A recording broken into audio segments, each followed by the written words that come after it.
अभी तक आपने सुना, तुम वही पहली लड़की हो जिसने मुझे सही और गलत का अंतर सिखाया है। तुम पर ही आकर मेरी तलाश ख़त्म हुई है। तुम्हारी आंखों में देखकर मैं तुम्हारे दर्द को महसूस कर सकता हूँ। तुम्हारी लाइफ में क्या हुआ मुझे नहीं जानना है, लेकिन अब जो तुम्हारे साथ होगा वो वजह बनना चाहता हूँ। तुम्हारे साथ अपनी ज़िंदगी का पल एक याद बनाकर अपने दिल में बसाना चाहता हूँ। अब आगे अंजलि की कही हुई एक एक बात उसके कानों में अभी भी गूंज रहे थे। वो उसके दिल में छिपे हुए दर्द को अब भी महसूस कर सकता था, क्योंकि जितना प्यार अंजलि ने रेयान से किया था उससे कहीं ज़्यादा उसने भी उसे चाहा था। लेकिन उसकी एक गलती ने दोनों की ज़िंदगी को बदल कर रख दिया। जेल में बैठा हुआ रेयान अपने मन में ना जाने क्या क्या सोच रहा था, लेकिन उसके होठों पर एक ही नाम था, अंजलि। उसे देखने के बाद तो उसके तो जैसे होश ही उड़ गए थे। ना जाने कैसे उसने अपने दिल को संभाला था। वो खुद से ही सोचते हुए कह रहा था, आज पहली बार की तरह तुम्हें जब अपनी ओर आते हुए देखा तो मुझे कॉलेज का पहला दिन याद आ गया। तुम्हें जब मैंने पहली बार देखा था और तुम्हें देखते ही मैं दिल हार बैठा। तुम्हारा मुस्कुरा कर मुझे देखना मेरे दिल पर जैसे किसी ने तीर चला दिया हो और मैं घायल होकर वहीं गिर गया। उसका पहली बार मेरा नाम लेकर पुकारना, किसी बहाने से मेरा हाल चाल पूछना, और उसके पूछने से मैं कुछ बोल नहीं पाता था, लेकिन जी उठता था जैसे मुझ में बहुत हिम्मत बढ़ गई हो। मुझे पता नहीं था कि क्या हो रहा है मेरे साथ। हर तरफ उसी का मुस्कुराता हुआ चेहरा दिखना। मैं बदल रहा था। मैं पहले वाला रियांस नहीं रहा। शायद इसे ही प्यार कहते हैं। लेकिन अब सालों बाद उसे इस तरह देखकर मेरे अंदर फिर से हिम्मत आ गई। उसकी आंखों में मेरे लिए कोई हमदर्दी नहीं थी, बल्कि वो मुझ पर तरस खाकर मेरी हालत को देखने आई थी। अब वो मेरी नहीं रही। कभी सोचा भी नहीं मैंने कि उसे किसी और का होते हुए कैसे देखूंगा। हिम्मत नहीं हो रही है मुझे उससे ये कहने का कि अंजलि, क्या तुम मुझसे प्यार करती हो? ये हक भी मैं खो चुका हूँ मैं, लेकिन अपने ख्यालों से कभी नहीं निकल पाया। वो दिन आज भी याद है मुझे जब मैंने छोड़ा था, और आज का दिन कभी भी भूल नहीं पाऊंगा। शायद मेरी यही सजा है कि मैं तुम्हें किसी और की बाहों में देखकर तड़पता रहूं। और ये सब सोचते हुए उसकी आंखें नम हो गई थी। जो इंसान पर्दे पर सबको प्यार कैसे निभाया जाता है, कैसे पाया जाता है, आज वो सच में अपना प्यार हार गया। कहानी में यहीं से एक नई मोड़ आ गई थी। अयान चाह कर भी अपने दिल की बात अंजलि से कह नहीं पाया। अंजलि के ख्यालों में किसी और का बसेरा था।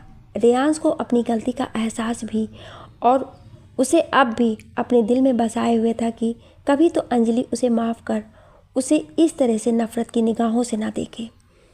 कार में आंखें बंद किए हुए अंजलि अपने हाथ उसके हाथों के ऊपर से हटाते हुए बोली, तुमने कुछ कहा क्या? क्यों, तुम्हें ऐसा एहसास हुआ कि मैं कुछ कह रहा हूँ? हाँ, नहीं, मैंने तो बस ऐसे ही पूछ लिया। अच्छा अयान, अब तो कहीं नहीं जा रहे हो ना तुम? क्योंकि अब से मुझे तुम्हारे साथ की ज़रूरत है। मैं तो हमेशा तुम्हारे साथ हूँ। तुम्हें नींद आ रही है क्या? नहीं, बल्कि अब तो मेरी आंखें खुल गई हैं। जल्दी घर चलो, मुझे आरव की चिंता हो रही है अयान। मैं पहले ही लेट हो गई थी और अब लेट नहीं करना चाहती हूँ। चल तो रहे हैं ना। कुछ ही देर बाद दोनों घर आ चुके थे। अंजलि कार से उतरकर घर के अंदर जा रही थी कि तभी कोई लेडी उसे पीछे से आवाज़ देते हुए बोली, एक्सक्यूज़ मी। वो पीछे मुड़कर देखती है। एक 45 साल की लंबी सी और गोरी सी सिल्क साड़ी में लिपटी हुई, लेकिन चेहरे पर टेंशन और उदास नज़र आ रही थी। वो उनके पास आते हुए बोली, आई एम सॉरी मैम, क्या आप मुझे बोल रही हैं? आप एडवोकेट अंजलि दीक्षित है ना, जिसने मेरे बेटे का केस लेने से मना कर दिया है, क्योंकि आपको भी लगता है कि मेरा बेटा ऐसा कुछ कर सकता है। मीडिया वालों का तो काम है बढ़ चढ़कर बातें बनाने की, लेकिन मैं जानती हूँ मेरा बच्चा ऐसा नहीं कर सकता है। वो अपने मन में, ये रेयांस की मॉम सुनंदा कपूर है, ये मुझसे मिलने आई हैं। वो दोनों हाथों को जोड़े हुए थी, तो अंजलि उनका हाथ पकड़ती हुई बोली, आंटी जी आप प्लीज़ इस तरह हाथ जोड़कर मुझे शर्मिंदा ना करें। आप मुझसे बड़ी हैं, पहले आप मेरे साथ अंदर चलें। वो उन्हें अपने साथ अंदर ले जाती है। अयान भी उनके पीछे पीछे आता है। आरव अपनी मॉम को देखकर उससे लिपट कर बोला, मम्मा आपने इतनी देर क्यों लगा दी? कहाँ थी आप? मुझे आपसे कोई बात नहीं करनी है। इतना कहकर वो मुंह फुलाकर दूसरी तरफ मुड़ गया। उसे इस तरह देखते हुए अयान मुस्कुराते हुए बोला, आरव आप मुझसे भी बात नहीं करोगे? वो मुस्कुराते हुए उसके गले लगते हुए बोला, अयान अंकल आप कब आए? और मैं आपसे भी गुस्सा हूँ, इतने दिन से आप मिलने क्यों नहीं आए? अंजलि अपने बेटे को अपने सामने करते हुए बोला, बेबी मम्मा आपसे बहुत प्यार करती है, लेकिन मम्मा को काम भी तो करना होता है ना। आपने मुझसे क्या प्रॉमिस किया था कि आप मम्मा से ऐसे रूठेंगे नहीं? आप तो मम्मा की जान हो ना, तो फिर ऐसा क्यों बेबी? वो अपनी मम्मा के गले में लग कर बोला, I am sorry mamma. Sorry Ayaan uncle. Ayaan उसे गिफ्ट बॉक्स देते हुए बोले, ये गिफ्ट मेरे आरव के लिए। वो गिफ्ट बॉक्स लेकर उन्हें थैंक यू बोलता है और वहाँ से अपने रूम की ओर चला जाता है। सुनंदा जी माँ बेटे के प्यार को देख रही थी कि अंजलि उन्हें बैठने को कहती है। वो बैठते हुए बोली, तुमने क्या डिसीजन लिया है बेटा? तुम भी तो एक माँ हो ना, तुम्हें तो पता है एक माँ को कितनी तकलीफ़ होती है जब उसके बच्चे तकलीफ़ में होते हैं। आंटी जी कॉफ़ी लीजिए पहले, मैंने मिस्टर नील को पहले ही बता दिया है, मैं ये केस लेने के लिए तैयार हूँ। आपको शायद पता नहीं है आंटी जी, लेकिन मैं कभी भी झूठ का साथ नहीं देती हूँ। मुझे झूठ से और धोखे से सख्त नफरत है। ऐसे लोगों को मैं अच्छे से पहचानती हूँ। मैं आपके बेटे को सही सलामत उसे झूठे आरोपों से बरी भी करवा दूंगी। आप चिंता मत कीजिए, कुछ नहीं होगा, मैं प्रॉमिस करती हूँ। थैंक यू सो मच बेटा, मुझे अब यकीन हो गया है कि मेरे बच्चे की तुम कुछ नहीं होने दोगी। अब मैं चलती हूँ। ओके, मैं आपको बाहर तक छोड़ देती हूँ। उन्हें बाहर तक छोड़ने के बाद अंजलि अयान के पास बैठकर उस केस के बारे में डिस्कस करने लगी कि तभी विद्या जी उन दोनों को ऐसे साथ में देख कर आते हुए बोली, अयान तुम कब आए बेटा? वो उनके पाँव छूते हुए बोला, आज सुबह ही आया था, लेकिन आप कहाँ थी? मैं अपनी दोस्त से मिलने गई थी, मैं कॉफ़ी लेकर आती हूँ। माँ निम्मी दी काफ़ी बनाकर दे चुकी हैं, आप बैठिए, मैं आरो के कमरे में जा रही हूँ। अंजलि वहाँ से आरो के कमरे में आती है। वो देखती है आरो अयान के दिए हुए टॉयज से खेल रहा था। वो पीछे से आवाज़ देते हुए बोली, टॉयज पसंद आया ना? हाँ मम्मा, आज आपको टीचर ने कॉल किया था क्या? नहीं तो क्यों, क्या हुआ था स्कूल में? वो मिनी की मम्मा और पापा उससे मिलने आए थे। आज पेरेंट्स मीटिंग थी इसलिए, लेकिन आप नहीं आई ना। सॉरी बेबी, मुझे पता नहीं था ना, इसलिए। वो अपने बेटे के साथ बात करने में बिजी थी। बाहर विद्या जी अयान से मुस्कुराते हुए बोली, तुमसे मैंने कभी पूछा नहीं कि कौन है वो लड़की जिससे तुम प्यार करते हो, लेकिन अब मैं चाहती हूँ कि अंजलि शादी कर ले, क्योंकि उसे अकेले इस तरह और नहीं देख सकती हूँ मैं। उसके बेटे के लिए भी अच्छा होगा, इसलिए मैं मैरिज ब्यूरो गई थी उसके रिश्ते के सिलसिले में। ये सुनते ही अयान थोड़ा सा सैड होते हुए बोला, मैरिज ब्यूरो? क्यों आंटी? अगर अंजलि को पता चला तो क्या? वो सारी उम्र ऐसे ही अकेली तो नहीं रह सकती है ना। उसके अतीत में उसके साथ बहुत बुरा हुआ, तब से उसने खुद को बदल दिया, लेकिन मेरी अंजलि को मैं जानती हूँ, वो आज भी अंदर से वही है, वो कभी बदली ही नहीं। आज भी रातों को मैं उसे उस इंसान की याद में रोते हुए देखती हूँ। सबसे मुस्कुराकर बात करने वाली मेरी बेटी कोर्ट रूम में केस को लड़ते हुए जब उसे देखती हूँ तो मुझे ऐसा महसूस होता है कि वो अपने आप से लड़ रही हो, खुद को सही साबित करने की कोशिश कर रही हो, लेकिन हर बार वो केस तो जीत जाती है, लेकिन अपनी ज़िंदगी की सबसे बड़ी सच्चाई को सहन करते हुए वो खुद को हार गई। उस एक इंसान ने मेरी बच्ची के होठों की मुस्कान छीन ली। अब और नहीं उसे ऐसे घुटते हुए देख सकती हूँ। उसकी इस फीकी सी ज़िंदगी में खुशियों के रंग भरना चाहती हूँ। कोई तो ऐसा ज़रूर होगा जो उसे और उसके बेटे को सारी खुशियाँ दे। अयान उनकी बातों को सुनकर उठकर खड़ा हो गया और थोड़ी सी उदास होकर बोला, आंटी जी रात होने वाली है, मैं चलता हूँ, कल पुलिस स्टेशन भी जाना होगा हमें, बाय। अयान वहाँ से चला गया, लेकिन उसके दिमाग में ना जाने कौन कौन से ख्याल आ रहे थे। अयान विद्या जी की बातें सुनकर थोड़ा सा परेशान हो गया था। वो सीढ़ियों से उतरते हुए सोच में डूबा हुआ था।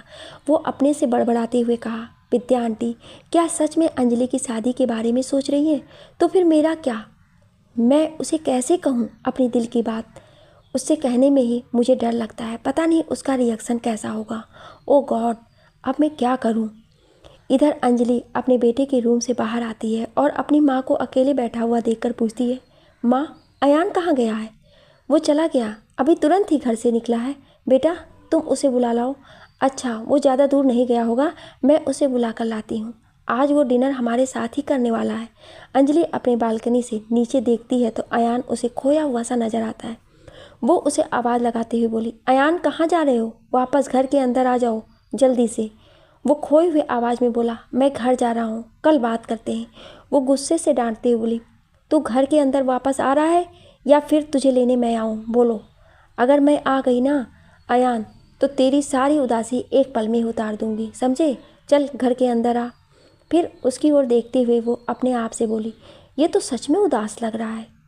वो उसकी बातें सुनते हुए कुछ नहीं बोला तो अंजलि उसे फिर से आवाज़ देती है, मैं आ रही हूँ, तुम वहीं रहो, मैं आ रहा हूँ।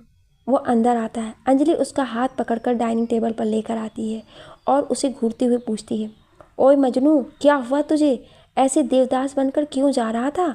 क्या हुआ? तेरी किसी चंद्रमुखी या फिर पारों ने तेरा दिल तोड़ दिया है? ऐसी शक्ल क्यों बना रखी है तुमने? किसी ने कुछ कहा है क्या? सीरियसली मुझे कभी कभी ये समझ नहीं आता है कि क्या तू जिंदगी भर ऐसा ही रहेगा? देख यार, मेरी बात मान, किसी एक लड़की से प्यार क्यों नहीं कर सकता है तू, और उससे शादी कर ले। मेरा यकीन मान, तुझे सारी खुशी उसी एक ही लड़की से मिलेगी। कोई तो ऐसी होगी जो तेरे लिए बनी होगी। वो उसकी बातों को सुनकर विद्या जी की ओर देखते हुए अंजलि से बोला, मेरी नज़र में एक ही लड़की है जिसे मैं बहुत प्यार करता हूँ, लेकिन वो लड़की मुझसे प्यार नहीं करती है। क्यों? ऐसी कौन है जिसे तुझे इनकार करने की हिम्मत हो? तू जिससे प्यार करेगा ना, वो बहुत ही लकी होगी। मेरी बात मान, उसे अपनी दिल की बात बता दे। सच में बोल दूँ अपने दिल की बात, लेकिन उससे पहले डिनर कर लें। देख घड़ी की और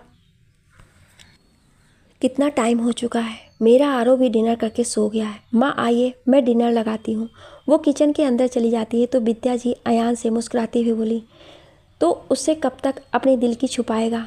कह क्यों नहीं देता है जो तुम्हारी आंखें कहती हैं? कोई भी तुझे उसके साथ देखकर बता सकता है कि कितना प्यार करता है तू उससे। वो हैरानी से उनकी ओर देखने लगा और अपने मन में सोचते हुए बोला, आंटी को कैसे पता चला मेरे दिल की बात? तभी अंजलि सबके साथ बैठकर डिनर करने लगी। कुछ देर बाद डिनर हो चुका था। विद्या जी अंजलि से कहती हैं, अंजू तू अयान को नीचे तक छोड़ दे। बेटा वो तुझे घर छोड़ने आया था, ये कोई बच्चा थोड़े है ना माँ जो भूल जाएगा। अब मेरी शक्ल मत देख। अच्छा चल, तुझे घर तक छोड़ देती हूँ। दोनों एक साथ नीचे आते हैं, फिर सड़कों पर पैदल चलने लगे। अंजलि एक कदम आगे और अयान उससे एक कदम पीछे था। कुछ दूर तक चलने के बाद अयान और अंजलि एक साथ हो गए थे। अंजलि को देखकर अयान को ऐसा महसूस हो रहा था कि वो कुछ टेंशन में है, लेकिन दिखाना नहीं चाहती है। वो उसे रोकते हुए बोला, अंजलि हाँ क्या हुआ? कुछ नहीं, बस ऐसे ही थोड़ी ही दूर पर तेरी कार खड़ी है, वहाँ लगता है तुम्हारा ड्राइवर आ गया है। वो तो यहीं तुम्हारे पास आ रहा है। ड्राइवर उसके पास आते हुए बोला, साहब मुझे घर जाने में देरी हो जाएगी, क्या आज आप खुद ड्राइव करके घर चले जाएंगे? ठीक है काका, आपकी तबीयत ठीक है ना? ये पैसे लीजिए। वो पैसे लेकर शुक्रिया अदा करके वहाँ से चला जाता है। अंजलि कार के पास उसके कंधे पर अपना सर रखते हुए आसमान की ओर देखते हुए बोली, अयान आज का दिन जैसे बीता वैसे आज तक नहीं बीता। कुछ बीती हुई बातें मुझे अतीत में लेकर चली गई। मैंने कभी सपने में भी नहीं सोचा था कि वो अतीत की यादों का पहरा फिर से मेरे दिल के दरवाजे पर दस्तक देगा। कभी ये ख्याल नहीं आया कि जिसे अपने ख्यालों से सालों पहले निकालने की कोशिश की थी, वो इस तरह मेरे ख्यालों से बाहर मेरे सामने नज़र आ सकता है। अंजलि तुम्हें ऐसे आज से पहले मैंने कभी नहीं देखा था। क्या बात है, मैंने आज तक तुमसे नहीं पूछा कि तुम्हारे पास्ट में ऐसा क्या हुआ जिससे तुम ऐसी बन गई, और ना ही कभी पूछूंगा। लेकिन एक बात है, तुम आज कुछ टेंशन में और बदली बदली सी नज़र आ रही हो। वो उसके कंधे पर से सर उठाकर उसकी आंखों में देखते हुए बोली, आपका बीता हुआ अतीत अगर आपके सामने यूँ अचानक से आ जाए, क्या आप उसे देखने के बाद अनदेखा कर पाएंगे? कैसे अपने दिल को समझाएंगे कि कल जो तुम्हारे दिलो दिमाग में इस कदर बसा हुआ था कि उसने तुम्हारी मजबूरियों का फ़ायदा उठाकर तुम्हें बीच राह में ही छोड़कर चला गया। अयान पल भर में समझ गया था कि अंजलि का अतीत उसकी लाइफ में फिर से आ गया है। वो उसे दिलासा देते हुए बोला, क्या तुम्हारा गुजरा हुआ वक्त फिर से लौट आया है तुम्हारी ज़िंदगी में? क्या तुम सच में उससे मिली हो? मुझे लगा ही था कि कुछ तो ज़रूर है, तुम मुझसे झूठ बोल रही हो। लेकिन ये जो तुम्हारी आंखें हैं ना, इसे मैं अच्छे से पढ़ना जानता हूँ, इसलिए पूछ रहा हूँ, क्या तुम उससे मिली?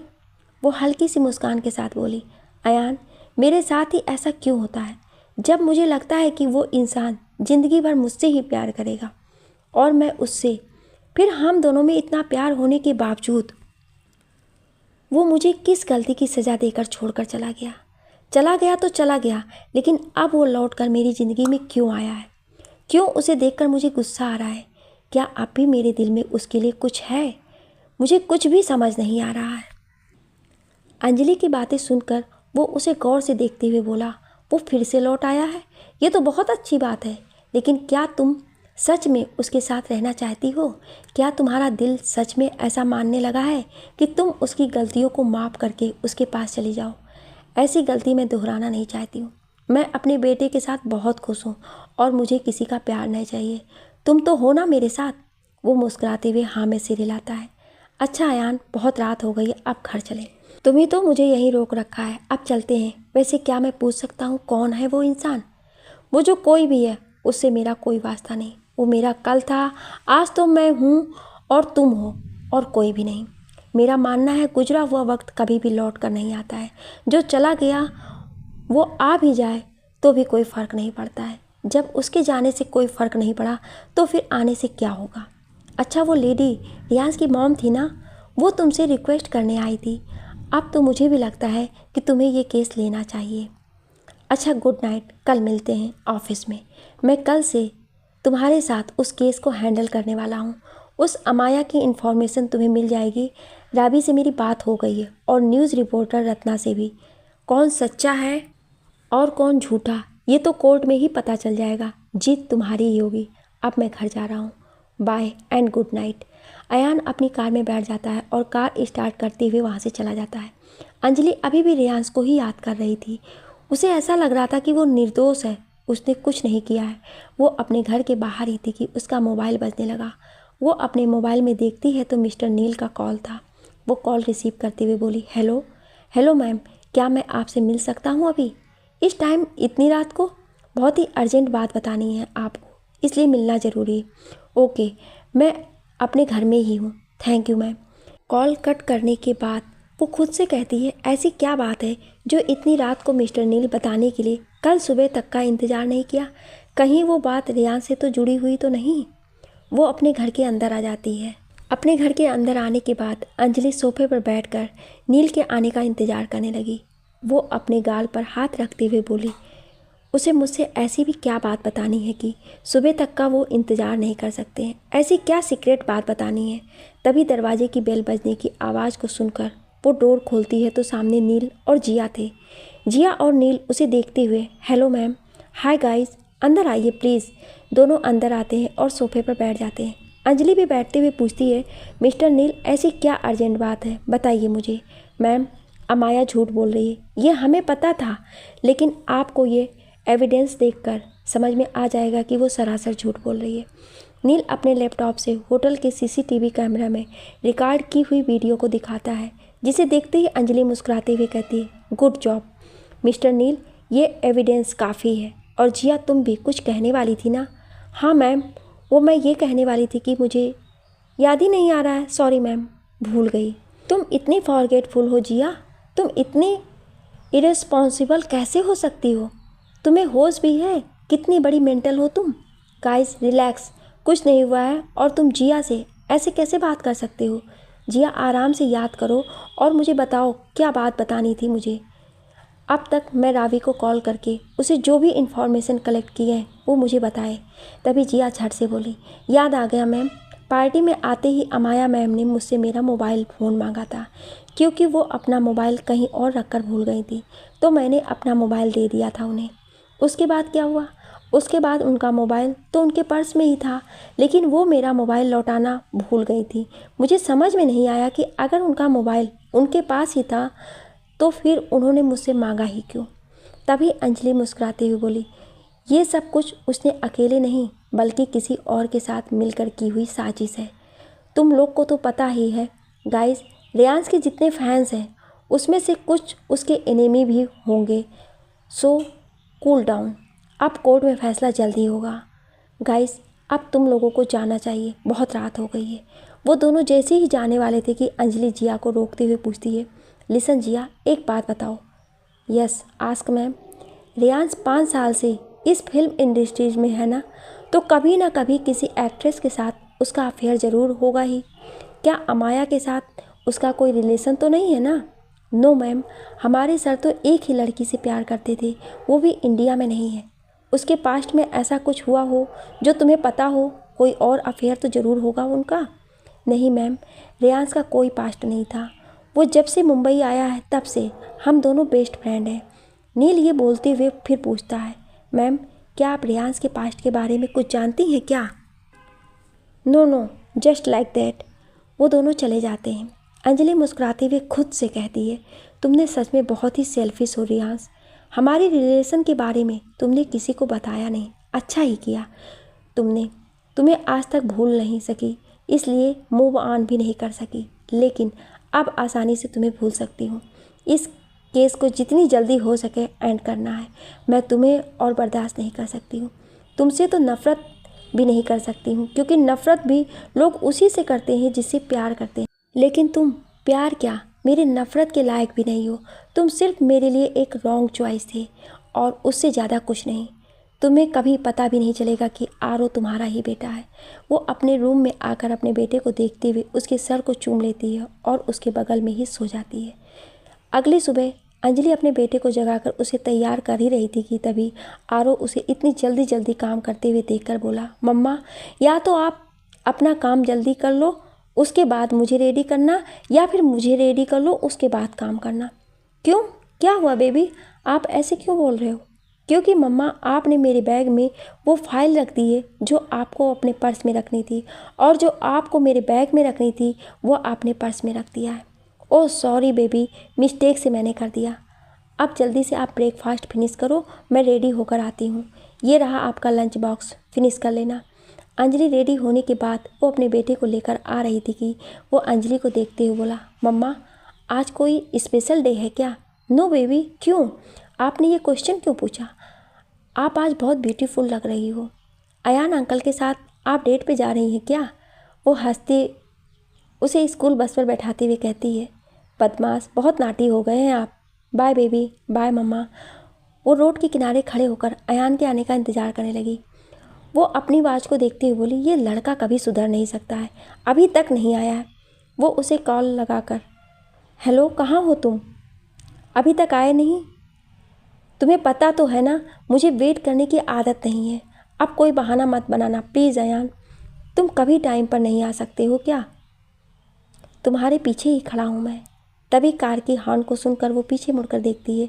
अयान एक बड़ी सी रेड कलर की कार में बैठा हुआ मुस्कुरा रहा था। वो उसे इस तरह न्यू कार में बैठते हुए देखकर बोली, ये तो न्यू है, कब लिया तूने? कल ही, सोचा तुम्हें सरप्राइज़ दूँ। अब चले, जल्दी बैठो। लेकिन एक मिनट रुको, तो ये नेवी ब्लू साड़ी, आँखों में काजल, माथे पर बिंदी, हाथों में चूड़ियाँ और ये कान में छोटे छोटे झुमके, क्या बात है यार, आज तो दिन में ही चाँद निकल आया है। तुम सच में मेरी झल्ली दोस्त अंजलि ही हो ना? वो हंसते बोली, मैं पूछना तो नहीं चाहती थी, लेकिन फिर भी पूछ रही हूँ, कैसी लग रही हूँ मैं? सच बताऊँ तो आज तुम इतनी अलग क्यों लग रही हो? मैं थोड़ा सा कंफ्यूज हूँ। तुम प्रीटी लग रही हो, मानना पड़ेगा, लेकिन मेरी कार से ज़्यादा खूबसूरत लग रही हो, या फिर तुम, मुझे समझ में नहीं आ रहा है। तुम इस कार से मेरी कंपेयर कर रहे हो मेरी? सच में तुमसे बड़ा स्टूपिड इंसान मैंने नहीं देखा। अब चलो, रावी ने कॉल किया था ना, क्या कहा उसने? वो उसे देखते हुए अपने मन में कहता है, आज तुम्हें इस तरह पहली बार देखा है। मैंने ना जाने क्यों तुम्हें ऐसे देखने के बाद मेरा दिल काबू में नहीं है। कैसे कहूँ तुमसे कि Anjali I love you, will you marry me? वो उसे ऐसे देखते हुए बोली, क्या हुआ तुम्हें? तुम ठीक तो हो ना? अब बोलो भी कुछ। ओ गॉड, अब क्या हो गया तुम्हें? तुम सुन तो रहे हो ना? हाँ, तुम कुछ कह रही थी क्या? अरे हाँ, रावी ने मुझे जो कुछ भी बताया उसे सुनने के बाद तुम शॉक्ड हो जाओगी, लेकिन उससे पहले मुझे रेयांश से मिलना है। रेयांश का नाम सुनते ही वो थोड़ी सी घबराती हुई बोली, रेयांश से? लेकिन क्यों? उससे मिलना ज़रूरी है क्या? तुम्हारे चेहरे को देखकर तो ऐसा लग रहा है जैसे तुम उससे मिलना भी नहीं चाहती हो, लेकिन वो तो तुम्हारा क्लाइंट है ना। फिर भी वो इस बात को सुनकर कुछ नहीं कहती। अयान उसे लेकर पुलिस स्टेशन की ओर चल पड़ता है। वो पूरे रास्ते बस इसी सोच में डूबी हुई थी कि जब रेयांश मुझे अयान के साथ देखेगा तो उसे अच्छा लगेगा या नहीं। ना जाने क्यों उसे ये बात अंदर ही अंदर खाए जा रहा था। उसे समझ नहीं आ रहा था कि आखिर ये बेचैनी क्यों मैं रेयान से मिलने से कतराती हूँ, जबकि कहीं ना कहीं मेरा दिल भी उससे मिलना चाहता है। क्या सही है और क्या गलत, इन सब से मैं बहुत आगे निकल चुकी हूँ। इतनी आगे कि पीछे मुड़कर देखने की हिम्मत ही नहीं होती है। आखिर पीछे मुड़कर देखूँ भी तो क्यों, जबकि मुझे पता है कि मुझे दर्द और आंसू के अलावा कुछ मिलने वाला नहीं है। अयान कार की ब्रेक लगाता है तो अंजलि कार को रुकते हुए देखकर बोलती है, हम यहाँ क्यों रुके हैं? पुलिस स्टेशन आए हैं ना हम लोग। तुम किस ख्यालों में खोई हुई थी? अब अंदर चले। दोनों साथ में पुलिस स्टेशन के अंदर आते हैं। इंस्पेक्टर को देखते हुए दोनों उन्हें हेलो कहते हैं और इंस्पेक्टर भी उन्हें हेलो विश करते हुए बैठने को कहता है। अंजलि इंस्पेक्टर को देखते हुए बोली, ऑफिसर, क्या मैं रेयांश कपूर से मिल सकती हूँ? मैं अकेले में उनसे बात करना चाहती हूँ। या श्योर, व्हाई नॉट। आपको जानकर खुशी होगी कि कल ही आपकी केस की पेशी है अदालत में और आपके अगेंस्ट, और अमाया राय के लायर होंगे मिस्टर विक्रम रहेजा। अंजलि विक्रम का नाम सुनते ही वह बोलती है, कहीं ये मेरा कॉलेज का मेरा क्लासमेट विक्रम रहेजा तो नहीं? पता नहीं क्यों, लेकिन ये वही है जिससे आर्गूमेंट करने में कोई नहीं जीत सकता है। लेकिन वो मुंबई में ही है, ये मुझे कैसे नहीं पता चला। बाय द वे, वह इंस्पेक्टर, मुझे रेयान से मिलना है। वो अयान को वहीं छोड़कर रेयान से मिलने के लिए आती है। उसे अपनी ओर इस तरह आते हुए रेयान उसे देखने लगा। उसे अपने सामने देखकर बोला, हाय, कैसी हो तुम? ये तो मुझे पूछना चाहिए, कैसे हो तुम?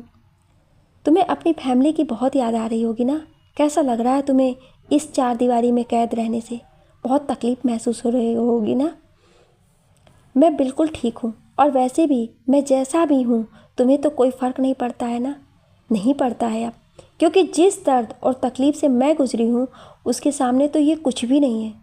जानते हो रिसु, सॉरी सुपरस्टार रेयांश, क्योंकि अब तो तुम इतने बड़े हस्ती हो। मुझे पता चला है कि तुम भी अपनी रियल लाइफ में मूव ऑन कर चुके हो। बिल्कुल राइट डिसीजन लिया है तुमने। मुझे और भी कुछ पता चला है तुम्हारा। आज से पहले कोई पास्ट, कोई रिलेशन नहीं था। तुम इतने अच्छे कैसे हो सकते हो? सच में तुम्हारा कोई पास्ट नहीं था। आज मैं तुमसे कोई आर्गूमेंट करने नहीं आई हूँ। आप मुझे सारा सच बता दें। मैं फिर से आपसे बोल रही हूँ, क्योंकि आपका एक झूठ इस केस को और भी उलझा सकती है।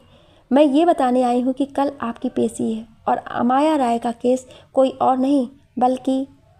वो कुछ बोलने ही वाली थी कि अयान रेयान से मिलने आता है। वो मुस्कुराते हुए अंजलि के हाथों को पकड़ते हुए बोला, हे अंजलि, क्या बात कर रही हो तुम अपने क्लाइंट से? मैं तो बस ऐसे ही कुछ समझा रही थी इन्हें। कल कोर्ट में पेश होना है इन्हें। तुम तो मिले ही नहीं इतने बड़े सुपरस्टार से। तुम तो इनके बहुत बड़े फ़ैन हो, ऑटोग्राफ तो ले लो। सबसे पहले मैं तुम्हें तुमसे इंट्रोड्यूस करवाती हूँ। वो अयान की ओर इशारा करते हुए बोली, ये अयान जोशी है मेरे, तुम्हारे हस्बैंड है क्या? बहुत ही अच्छी जोड़ी है तुम दोनों की, स्वीट एंड क्यूट कपल। ये सुनते ही अयान कुछ बोलने वाला था कि अंजलि उसका हाथ कस कर पकड़ लेती है, जैसे वो उसे कुछ भी कहने से रोक रही हो। तभी रेयांश सैड साउंड करते हुए बोला, मुझे पता है मैंने जो गलती की है वो तो माफ़ी के लायक नहीं है, but I hope that I will you forgive me. वो ये बातें सुनते हुए अयान से बोली, अब हमें केस की तैयारी करनी चाहिए। चले अयान, देर हो जाएगी नहीं तो। रेयांश उसे रोकते हुए, प्लीज़ अंजलि, देखो रेयांश, मैं सब कुछ भूलकर बहुत आगे बढ़ चुकी हूँ। अब मुझ में हिम्मत नहीं रही कि पीछे अपने पास्ट को मोड़कर देखूं। बहुत टाइम लगा मुझे खुद को संभालने में, अब और बर्दाश्त नहीं कर सकती हूँ। तुम आज तक तो बहुत खुश थे मेरे बिना भी। यूँ अचानक से मुझे देखकर बीता हुआ पल याद तो नहीं आ गया था, लेकिन अब तुम्हें मुझसे माफ़ी क्यों चाहिए? तुम अपनी कैरियर पर ध्यान दो जो दांव पर लगी है। अयान को समझने में थोड़ी सी देर लगी, लेकिन वो अपने मन में बोला, कहीं ये दोनों एक दूसरे से प्यार तो नहीं करते थे, या फिर इनका पास्ट एक दूसरे से जुड़ा हो। नो, ऐसा कैसे हो सकता है? अगर करते या फिर कोई बात होती तो अंजलि मुझसे क्यों छिपाती? वो तो मुझे सब कुछ बताती है, लेकिन हो सकता है इस बार कुछ छिपा रही हो। वो सोच ही रहा था कि अंजलि उसके हाथों में हाथ डाले चली जाती है और रेयांश सिर्फ देखते हुए रह जाता है। वो दोनों पुलिस स्टेशन के बाहर आते हैं। वो उसका हाथ झट से छोड़ देती है और उसके मोबाइल पर आ रही रावी को कॉल को रिसीव करते हुए बोली, हेलो, यस रावी, मिला कोई एविडेंस? मैं उसी बारे में आपसे बात करने के लिए कॉल किया है। मैं हॉस्पिटल आई थी अमाया को देखने के लिए, लेकिन वो तो कल ही डिस्चार्ज होकर चली गई। वो चौंकते हुए बोली, क्या? डिस्चार्ज होकर चली गई? अच्छा, तुम होटल भी गई थी क्या? यस मैम, मैं गई थी। मैं ऑफिस आ रही हूँ, आपको सारी डिटेल्स देती हूँ। Bye ma'am, bye. Call cut होता। अंजलि के चेहरे पे एक स्माइल आती है और वो अयान की ओर देखते हुए बोली, ऑफिस चले? लेकिन तुम इतनी डीप स्माइल क्यों कर रही हो? कोई बात है क्या? या फिर केस की पेशी होने से पहले ही तुम्हें पता चल गया है कि तुम ये केस जीत गई हो? ऐसा ही समझ लो। अब तो चले, मुझे भूख लगी है अयान, और तुम्हें तो पता है जब मैं खुश होती हूँ तो मुझे भूख लगने लगती है। वो हंसते हुए बोला, मैं जानता हूँ तुम्हें, चलो बैठो। रावी से कॉल करने के बाद वो मुस्कुराते हुए बोली, अयान बहुत ज़ोरों की भूख लगी है, मेरे पेट में चूहे कबड्डी खेल रहे हैं, जल्दी से चलो ना। वो उसका हाथ पकड़कर कार में बैठाते हुए बोला, एक बात पूछूं तुमसे? प्लीज़। अभी नहीं, जब तक मैं कुछ खा नहीं लेती हूँ तब तक मुझे बोलने की एनर्जी नहीं मिलेगी। ठीक है। वो दोनों पास ही के रेस्टोरेंट के अंदर आते हैं। अयान उसके लिए खाना ऑर्डर करता है। उसे ऐसे उसकी परवाह करते हुए देखकर बोली, तुम जब मेरी इतनी परवाह करते हो ना तो मुझे देखकर ऐसा लगता है कि। चुप करो तुम। मैं जानता हूँ तुम तो पहले मुझे थैंक यू बोलोगी, फिर 2 मिनट बाद फिर से थैंक यू बोलकर कहोगी, Ayaan you are so sweet, तुमने मुझ पर कितने एहसान किए हैं, थैंक यू सो मच। अरे यार बस करो। वैसे आज तुमने उस सुपर स्टार के सामने ये क्यों बताया कि मैं तुम्हारा हस्बैंड हूँ? कहीं तुम्हारा इरादा मुझसे शादी करने का तो नहीं है ना? अगर ऐसा है तो बोल दो। वो उसे देखकर हंसते हुए बोली, यही तो है जो मैं तुमसे नहीं कर सकती हूँ। इसका मतलब तुम किसी और से शादी करके मुझे छोड़कर चली जाओगी। तो कभी सोचा है फिर मेरा क्या होगा? मैं कैसे जीऊँगा तुम्हारे बिना? ओवर एक्टिंग क्यों कर रहे हो और कैसी पागलों जैसी बातें कर रहे हो तुम? तुम्हें तो पता है ना मैं किसी से शादी क्या प्यार भी नहीं कर सकती हूँ। तुम्हें छोड़कर क्यों जाऊँगी? तुम तो मेरी जान हो। How cute. जब ऐसे बोलते हो तो कितने प्यारे लगते हो, आरो की तरह ही। बेटर ऑर्डर किए हुए खाने को लेकर आता है। अंजलि खाने को सर्व करते हुए उसे खाने का इशारा करती है। वो स्पून उठाते हुए बोला, अंजलि तुम्हें कभी मुझ जैसे चार्मिंग हैंडसम बॉय से प्यार क्यों नहीं हुआ? क्या कभी भी तुम्हें ऐसा लगा नहीं कि तुम मुझसे प्यार करती हो? बाकी लड़कियों को देखो, मेरी स्माइल देखकर फिसल जाती हैं। वो खाना खाते हुए रुक गई और हंसते हुए बोली, मेरी लाइफ में इस प्यार नाम का वर्ड्स ख़त्म हो चुका है। मुझे ये समझ नहीं आता कि क्या दो लोग बिना प्यार के एक दूसरे के दोस्त बनकर नहीं रह सकते हैं क्या? ये प्यार नाम का वर्ड्स क्यों आ जाता है उनके बीच? प्यार तो तबाही का नाम है। जो लोग सिर्फ तकलीफ और आंसू को सह सकते हैं उन्हें ही प्यार से असली मायने समझ में आ सकते हैं। उसके अलावा कुछ और बदले में मिलता ही नहीं है।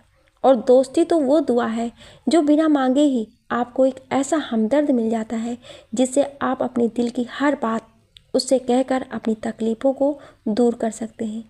तुम अब सच में बड़े हो गए हो अयान। अब तुम्हें मेरे आगे पीछे भागना छोड़कर अपनी लाइफ सेट करना चाहिए। किसी अच्छी लड़की को देखकर शादी कर लो। मेरे पीछे भागने से अब तुम्हें कुछ नहीं मिलेगा। शादी कर लो, लेकिन आजकल समझदार लड़कियां मिलना कितना मुश्किल हो गया है। समझदार लड़कियां मुझे पसंद नहीं करती हैं, लेकिन मुझे तो ये भी नहीं पता है कि प्यार क्या होता है। अगर तुम्हें पता है तो बताओ ना, मुझे एक्सप्लेन करो ना प्लीज़। अयान क्या हो गया है तुम्हें? अभी तो इतनी बड़ी बड़ी बातें कर रहे थे, अब बच्चों जैसी हरकत क्यों करने लगे हो? तुम्हें कैसे समझाऊं कि प्यार क्या है? इसे तो फील किया जाता है अपने आप ही। तुम्हें उस स्पेशल इंसान को देखकर हो जाता है, ऐसे एक्सप्लेन नहीं किया जा सकता है। तो तुमने मुझसे झूठ क्यों कहा अंजलि, रेयान से, कि मैं तुम्हारा हस्बैंड हूँ?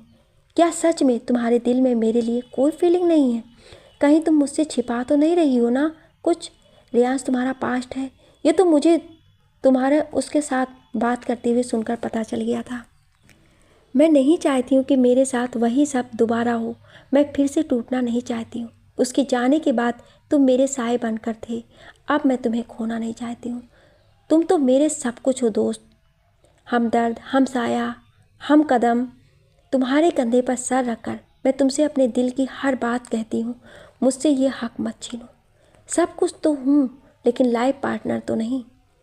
मैं तुमसे प्यार के बदले प्यार नहीं मांग रहा हूँ, बल्कि हमेशा के लिए तुम्हारा साथ मांग रहा हूँ, ज़िंदगी भर के लिए। मैं चाहता हूँ कि तुम हमेशा मेरे साथ मेरी आंखों के सामने रहो, कहीं दूर मत जाओ। बस इतना ही चाहिए।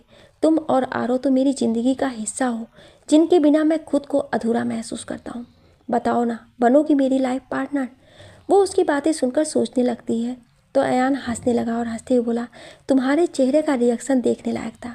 तुम्हें मेरी एक्टिंग कैसी लगी? मेरे प्रपोज करने का तरीका पसंद आया ना? मैं रेयांश की तरह एक्टिंग कर सकता हूँ ना? मैं उसकी तरह ही हूँ ना? तुम कुछ बोल क्यों नहीं रही हो? वो रेयांश का नाम सुनकर गुस्से में चेयर से उठकर बाहर चली गई। अयान उसके पीछे पीछे आने लगता है, लेकिन वो उसकी एक बात नहीं सुनती है। तो अयान दौड़कर उसके पास आता है और उसके पास हाँफते हुए बोला, कितनी तेज भागती हो? मैंने तो सिर्फ रेयांश का नाम ही तो लिया, इसमें रोने वाली क्या बात हुई? तुमने तो मेरे मजाक को भी सीरियसली ले लिया। बताओगी बात क्या है? अयान, कल कोर्ट में पेशी है और मुझे केस की तैयारी भी करनी है, एविडेंस कलेक्ट करने हैं अमाया राय के, और फिर मुझे अपने बेटे को स्कूल से लाना भी है।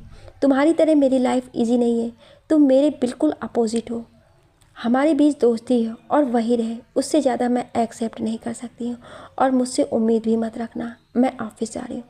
अंजलि, अब क्या मैं तुमसे थोड़ा सा मजाक भी नहीं कर सकता हूँ क्या? कर सकते हो, लेकिन किसी और की तरह बनकर नहीं। तुम्हारे और मेरे बीच में मैं किसी तीसरे इंसान की क्वालिटी को भी आने नहीं दे सकती हूँ। तू मेरा दोस्त है और मैं अपने दोस्त को किसी और की तरह बनते हुए नहीं देख सकती हूँ। अच्छा, अब ऑफिस चलें? दोनों कार में बैठ जाते हैं, लेकिन अयान खोया खोया हुआ सा था। वो अपने मन में सोच रहा था, आज तो मैंने मजाक मजाक में ही तुमसे अपने दिल की बात कह दी, लेकिन क्या तुम्हें थोड़ा सा भी ये नहीं लगा कि मैं सच में तुमसे प्यार करता हूँ? तुम्हारे चेहरे के रिएक्शन को देखकर मैं समझ गया था कि तुम मुझसे क्या किसी और से भी प्यार नहीं कर सकती हो। क्यों खुद को सजा दे रही हो? एक के चले जाने से क्या तुम जिंदगी भर उसके लिए आंसू बहाती रहोगी? मैं जान गया हूँ रेयांश तुम्हारा बीता हुआ कल है, लेकिन आज तो तुम्हारा मैं हूँ ना। कैसे समझाऊँ तुम्हें कि मैं तुमसे प्यार करता हूँ? अंजलि अपने मन में, तुम ऐसी बातें करोगे तो मुझे पता नहीं चलेगा कि तुम्हारे दिल में मेरे लिए क्या है। आई एम सॉरी अयान, लेकिन मैं तुमसे चाह कर भी प्यार नहीं कर सकती हूँ, क्योंकि अब नाम के वर्ड से भी मुझे डर लगने लगा है। क्योंकि जब भी तुम मुझसे प्यार की बातें करते हो तो मुझे रेयांश याद आने लगता है। उसने भी मुझसे प्यार के वादे किए थे, फिर क्या हुआ? मैं इतनी नादान थी कि सही और गलत का फैसला भी नहीं कर सकी। सही क्या है और गलत क्या है, ये आज तक मुझे पता ही नहीं चला। मैं तुम्हें नहीं खोना चाहती हूँ, मुझे तुम्हारी दोस्ती चाहिए, क्योंकि रेयांश को मैंने अपना माना था। फिर क्या हुआ मेरे साथ, ये सिर्फ मुझे ही पता है। मैं अपने बेटे को भी तुम्हारी आदत नहीं लगने दूंगी। मुझे किसी के प्यार की चाह नहीं, लेकिन तुम्हें प्यार की ज़रूरत है, सहारे की ज़रूरत है। आरो को मेरी ज़रूरत है। तुम मुझे क्यों दूर रखना चाहती हो अंजलि? इस मुस्कुराते हुए चेहरे के पीछे सिर्फ दर्द छिपा हुआ है, और ये मुझसे बेहतर कोई नहीं जान सकता है। क्यों तुम मुझे अभी भी पराया समझती हो, जबकि तुम्हारा मुझसे बेहतर कोई नहीं समझ सकता है? ऑफिस के सामने अपनी कार को पार्किंग एरिया में रोकते हुए अयान मुस्कुराते हुए, हमारी मंजिल आ गई है, अब उतरो भी, या फिर मेरे साथ लॉन्ग ड्राइव पर चलना है। ऑफिस में रावी चेयर पर बैठकर सारे पार्टी में मौजूद सारे लोगों के पिक्चर्स को देख रही थी कि तभी अंजलि और अयान ऑफिस में केबिन के अंदर आते हैं। अयान रावी को देखते हुए, hello beautiful. Hi sir. Ravi, क्या कर रही हो? Hello ma'am. वो मैं ये पार्टी के पिक्चर को देख रही थी। पार्टी में जितने भी मौजूद लोग थे, इनमें से कोई ऐसा नहीं था जो अमाया की हेल्प करे। यहाँ तो सारे सेलिब्रिटी ही हैं। तभी टेबल के साइड में रखे हुए एक पिक्चर को देखकर अंजलि उसे देखते हुए मुस्कुराते हुए बोली, तुमने इस पिक्चर को ध्यान से देखा नहीं? इसमें अमाया किसी बैटर से बात कर रही है। हाँ, तो इसमें हैरानी वाली क्या बात है? तुम मेरे नज़रिए से देखोगी तो पता चलेगा ना। इस बेटर को ध्यान से देखो और इसके बारे में पूछताछ करो। होटल के मैनेजर से कुछ तो पता चल ही जाएगा, और ये भी कि ये अमाया राय को कैसे जानता है, क्योंकि ये देखने से बेटर नहीं लग रहा है। तभी अयान उसकी ओर देखते हुए बोला, वैसे मानना पड़ेगा तुम्हारे माइंड को अंजलि। रावी फिर से जल्दबाजी में कहती, मैम, मैं अमाया से मिलने उसके घर गई थी। ये सुनते ही अंजलि और अयान एक दूसरे का चेहरा देखने लगे। अंजलि चौंकती बोली, ग्रेट, तुमने तो सच में बहुत बड़ा काम किया है। तो बताओ, कुछ पता चला? यस मैम, लेकिन मुझे उसे देखकर शौक लगा, क्योंकि वो तो मेंटली और फिजिकली बिल्कुल फिट है। मुझे तो इस बात से हैरानी हो रही है कि विक्टिम इतनी जल्दी हॉस्पिटल से डिस्चार्ज लेकर घर भी आ गई और अपने काम पर भी चली गई। उसे देखकर तो कोई नहीं कह सकता है कि उसके साथ रेप किया गया हो, क्योंकि मैंने देखा है ऐसी सिचुएशन में तो विक्टिम को साइकेट्रिस्ट की ज़रूरत पड़ जाती है, और वो तो खुद ही अपना केस लेकर पब्लिक प्रोक्यूरेटर विक्रम रहेजा के पास चली गई। और एक बात और मैम, रियांश कपूर ने एक्सेप्ट कर लिया है कि उन्होंने ही अमाया के साथ रेप करने की कोशिश की, पुलिस इंस्पेक्टर मिस्टर कुलकर्णी के दबाव में आकर। वो घबराती हुई बोली, ये क्या कर दिया रियांश ने? मुझे लगा ये केस बहुत ही सिंपल है, लेकिन ये तो उलझती ही जा रही है। कल अदालत में देखती हूँ ये वही विक्रम रहेजा है जिसे मैं जानती हूँ, या फिर कोई और। बेल्डन रावी, बहुत ही अच्छा काम किया है तुमने। अंजलि, रावी और अयान तीनों केस के बारे में बात करने लगे। रात बीत चुकी थी।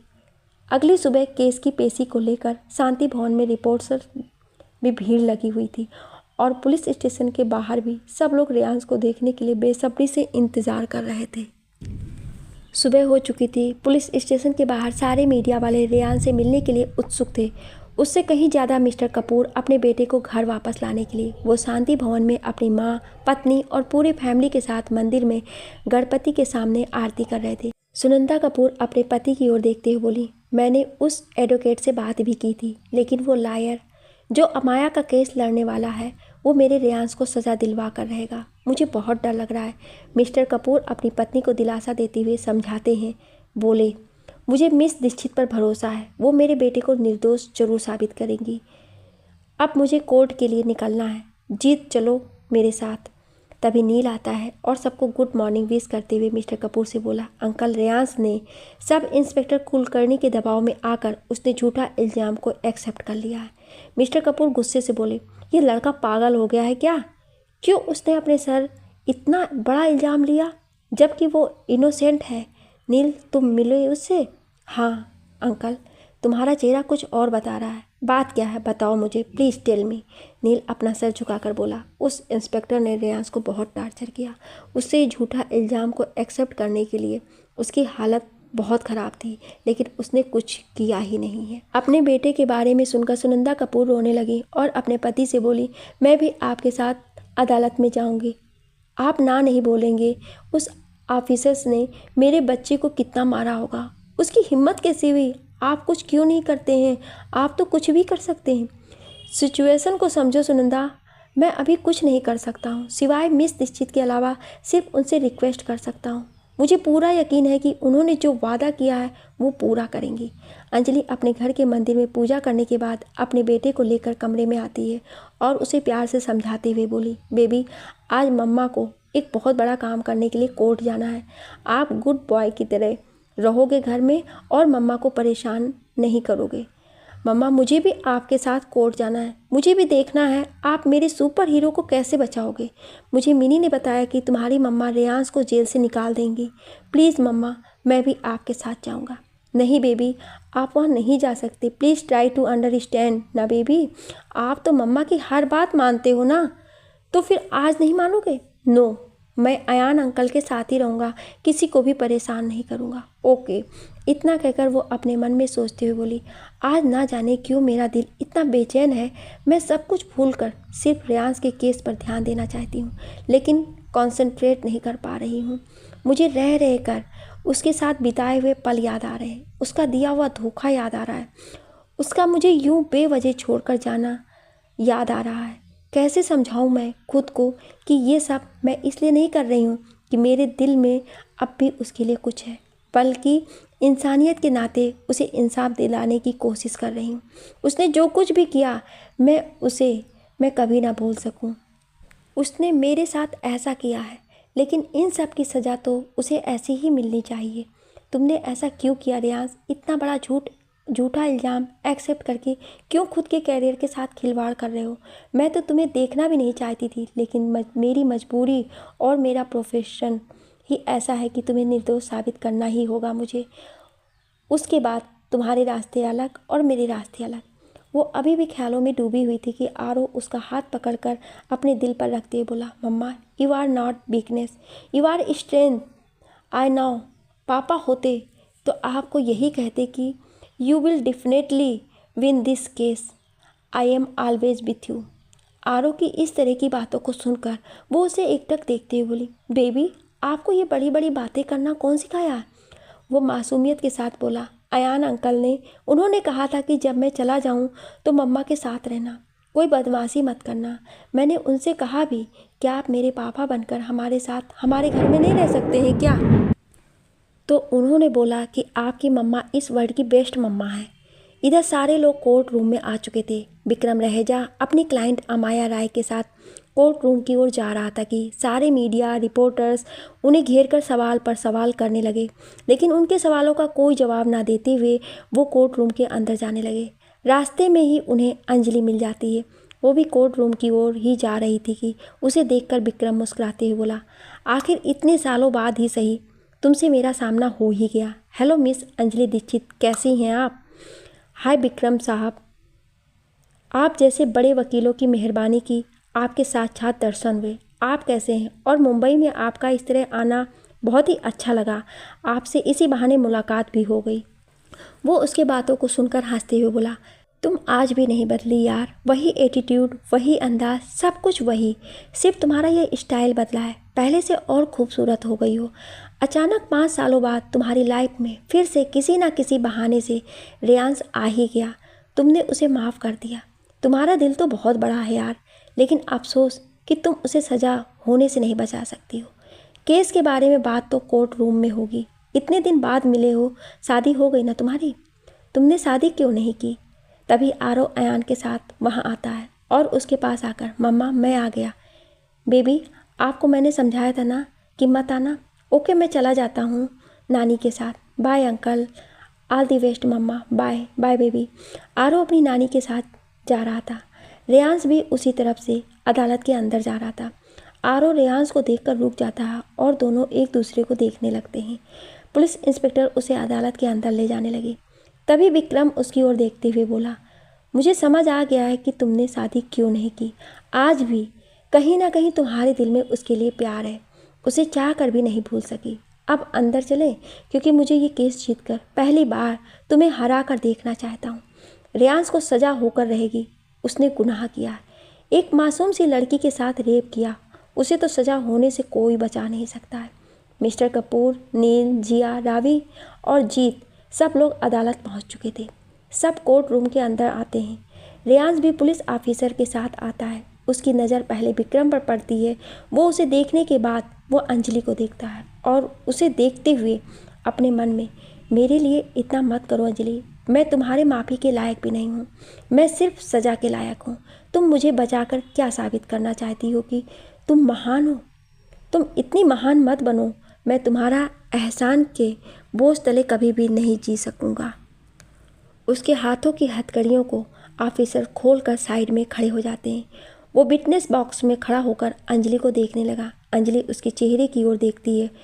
उसे इस तरह देखकर वो अंदर से सिहर उठी। एक पल के लिए उसके दिल में हमदर्दी जाग गई थी। उसका चेहरा मुरझाया हुआ था, चेहरे पर चोटों के निशान, कोई भी उसे देख ले तो पहचान न सके, वो इतना बदल चुका था। तभी अयान उसके कंधे पर हाथ रखता है तो वो उसके हाथ को पकड़कर धीरे से कहती है, आई एम सॉरी, मैं थोड़ी सी इमोशनल हो गई थी। जज साहब के आते ही सारे लोग खड़े होकर अभिवादन करते हैं। जज साहब अपनी जगह पर बैठते हुए बोले, अदालत की कार्रवाई शुरू की जाए। तभी अपनी जगह से उठते हुए विक्रम बोलना शुरू करता है, माय लॉर्ड, ये विटनेस बॉक्स में खड़ा इंसान फिल्म इंडस्ट्रीज का जाना माना सुपरस्टार रेयांश कपूर, जिन्होंने अपनी न्यू मूवी लॉन्च पार्टी में होटल अपनी ही को एक्ट्रेस अमाया राय का रेप किया। ऐसे दरिंदों को तो समाज में रहने का कोई अधिकार ही नहीं मिलनी चाहिए, लेकिन ये इतने गिरे हुए और सातिर हैं कि इन्होंने खुद ही कहा कि इन्होंने कुछ भी नहीं किया, जबकि पार्टी में मौजूद सारे लोगों ने इन्हें ऐसी हालत में देखा था। ऐसे मुजरिमों को आईपीसी की धारा 376 के तहत कड़ी से कड़ी सज़ा मिलनी चाहिए। तभी अंजलि खड़े होकर कॉन्फिडेंस के साथ बोली, पब्लिक प्रोसिक्यूटर मेरे क्लाइंट पर झूठा इल्ज़ाम लगा रहे हैं। माय लॉर्ड, मेरे क्लाइंट मिस्टर रेयांश निर्दोष हैं, इन्होंने कुछ नहीं किया है, बल्कि इन्हें तो खुद भी होश नहीं था, फिर ये इतना बड़ा घिनौना काम कैसे कर सकते हैं? विक्रम हंसते हुए बोला, मिस अंजलि दीक्षित, मैं साबित कर सकता हूँ कि मिस्टर रेयांश ने मिस अमाया के साथ रेप किया है और इसकी गवाह खुद विक्टिम मिस अमाया को मैं विटनेस बॉक्स में बुलाने की इजाज़त चाहता हूँ। जज साहब ऑर्डर देते हैं। अमाया विटनेस बॉक्स में आकर खड़ी हो जाती है। विक्रम उसके पास आकर, मिस अमाया, उस रात पार्टी में रेयांश और आपके बीच जो कुछ भी हुआ, क्या ये सच है या झूठ, आप जज साहब को बताना चाहेंगी? वो रोते हुए अपने आंसू पोंछते हुए बोली, जज साहब, उस पार्टी की रात जब मैं रेयांश से नहीं मिली तो वो खुद मेरे पास डांस फ्लोर पर आया था। उसके बाद उसने मेरे साथ ज़बरदस्ती करने की कोशिश की, लेकिन जब मैंने इसे मना किया और धमकी दी कि मैं यहाँ मौजूद सारे लोगों को तुम्हारी सच्चाई बता दूंगी, तो वो मुझसे माफ़ी मांगने लगा। मैंने भी इसे माफ़ कर दिया, लेकिन मेरे हाथों से कोल्ड ड्रिंक इसकी सूट पर गिर गई और ये गुस्से में भड़कते हुए अपने रूम में चला गया। मैं उसे सारी कहने के लिए उसके पीछे पीछे उसके रूम में आई तो उसने मेरे साथ, इतना कहकर वो रोने लगी। अंजलि उसे अपना रुमाल देते हुए बोली, आपका मेकअप ख़राब हो जाएगा मिस अमाया। वो उसके हाथों से हैंकी लेकर अपने आंसू पोंछते हुए बोली, थैंक यू। सच क्या है ये मैं आपको बताती हूँ जज साहब।